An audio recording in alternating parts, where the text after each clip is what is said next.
अहो ऐकलत का? मधुराज रेसिपीला सबस्क्राईब करताना घंटी पण वाजवा, म्हणजे जेव्हा माझ्या रेसिपीज ऑनलाईन येतील तेव्हा तुमच्या फोनची ही घंटी वाजेल. टिंग टिंग.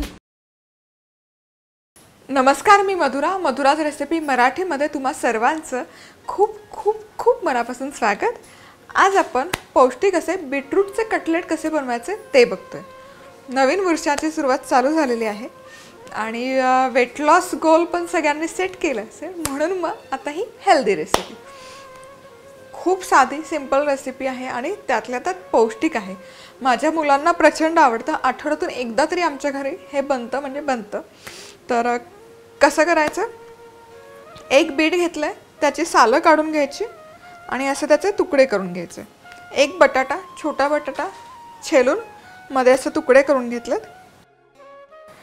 कुकरचा डबा घ्यायचा किंवा कुठलंही एखादं भांडं घ्यायचं.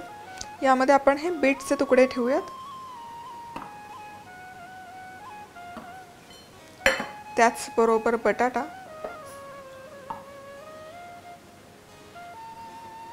थोडंसं पाणी घालूयात.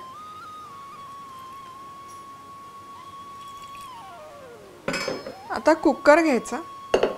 कुकरच्या बेसला सगळ्यात आधी ही जाळी ठेवायची. त्यानंतर पाणी घालूयात. हे भांडं ठेवायचं, झाकण लावायचं आणि मीडियम हीटवर 2 शिट्ट्या काढायच्या. ओव्हरकुक करायचं नाही आहे. ओव्हरकुक केलं तर त्याला पाणी सुटतं आणि मग खूप मॉइश्चर सुटलं की त्यामध्ये मग आपल्याला बाइंडिंगसाठी काही ना काही ॲड करावं लागतं. मग त्यातले कार्ब्स पडतात. ते टाळण्यासाठी थोडंसं एक 60-70% आपण कुक करणार आहोत. फुल्ली कुक करायची गरज नाही. चला तर मग इथे बटाटा आणि बीट एक 2 ते 3 शिट्ट्या मीडियम हीटवर काढून घेतलेल्या आहेत. आता काय करायचं? आता कटलेट बनवायचं. तर हे उकडलेला बटाटा घ्यायचा, किसून घ्यायचं. थोडंसं अर्ध कच्चं आहे, त्यामुळे मॅश व्हायला थोडासा त्रास होऊ शकतो, त्यामुळे मी किसून घेते.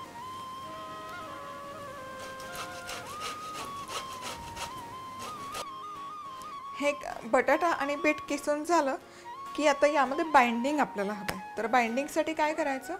एक 4 ते 5 चमचे पोहे घ्यायचे. खायचे पोहे जे असतात, आपण कांदे पोहेसाठी वापरतो, ते मिक्सरच्या भांड्यामध्ये घालायचे आणि हे दळून घ्यायचे. यामुळे काय होतं, या बीटमध्ये किंवा बटाट्यामध्ये जे काही एक्स्ट्राचं मॉइश्चर असतं ते ॲब्झॉर्ब होतं पूर्णपणे आणि त्याचबरोबर हे कटलेट मस्त खुसखुशीत आणि कुरकुरीत व्हायला मदत होते.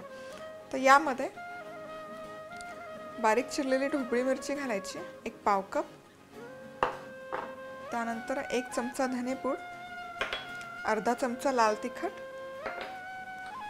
जिरेपूड अर्धा चमचा, मीठ घालायचं चवीपुरतं, लसूण आणि हिरवी मिरचीचा ठेचा, 3 ते 4 लसूण पाकळ्या आणि एखादी दुसरी हिरवी मिरची, तुम्हाला कितपत तिखट हवं आहे त्याप्रमाणे, आणि बारीक चिरलेली कोथिंबीर. आता हे सगळं व्यवस्थित मिसळून घ्यायचं.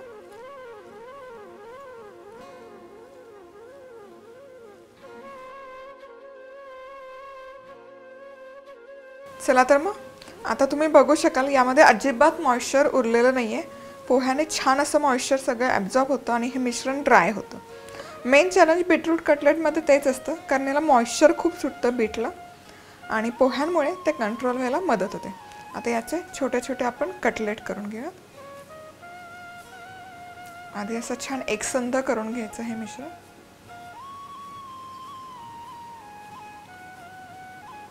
आता हे हलकसं प्रेस करायचं.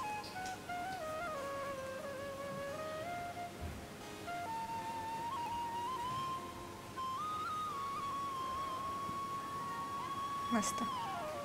चला तर मग कटलेट बनवून झाले की जाड रवा घ्यायचा आणि जाड रव्यामध्ये हे कटलेट दोन्ही बाजूने मस्त असे घोळवून घ्यायचे. रव्याने याला क्रिस्प छान येतो आणि शक्यतो जाड रवा वापरायचा. दिसायला सुंदर दिसतं ते जाड रव्यामुळे.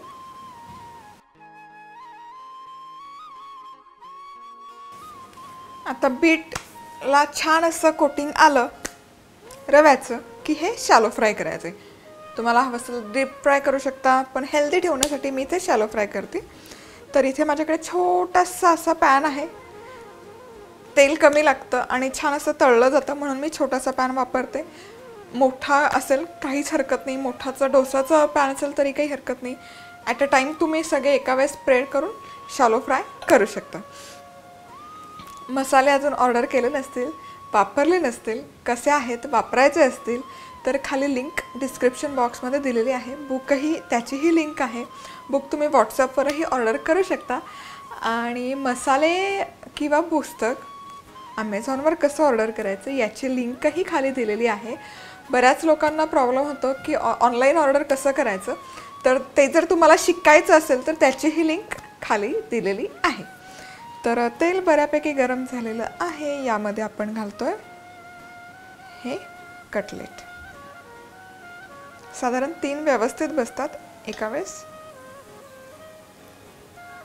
मला खूप आवडतो हा छोटासा तवा. आणि छान असा खरपूस सोनेरी रंग येईपर्यंत खालच्या साईडने फ्राय करून घेऊ आणि मग पलटी करून दुसऱ्या साईडनेही फ्राय करूया. एक 3 ते 4 मिनिट छान हे शालो फ्राय झालं एका साईडने की पलटी करूयात. आहा, मस्त छान क्रिस्प येतो याला.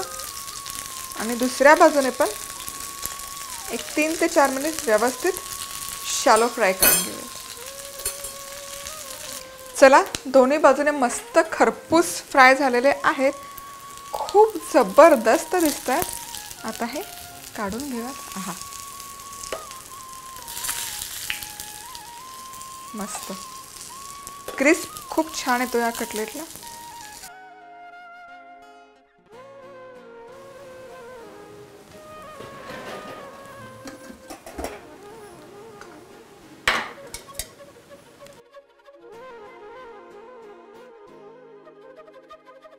आता याच पद्धतीने आपण पुढचे कटलेट पण फ्राय करून घेऊयात.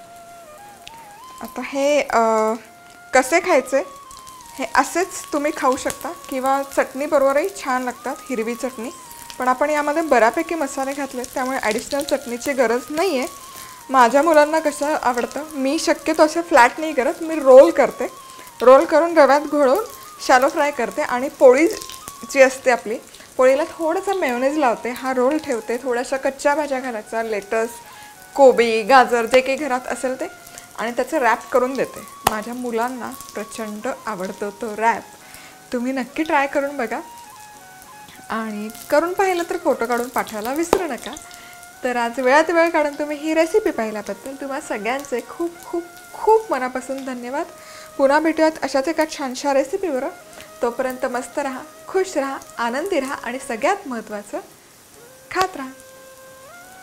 अहो, ऐकलत का? मधुराज रेसिपीला सबस्क्राईब करताना घंटी पण वाजवा, म्हणजे जेव्हा माझ्या रेसिपीज ऑनलाईन येतील तेव्हा तुमच्या फोनची ही घंटी वाजेल. टिंग टिंग.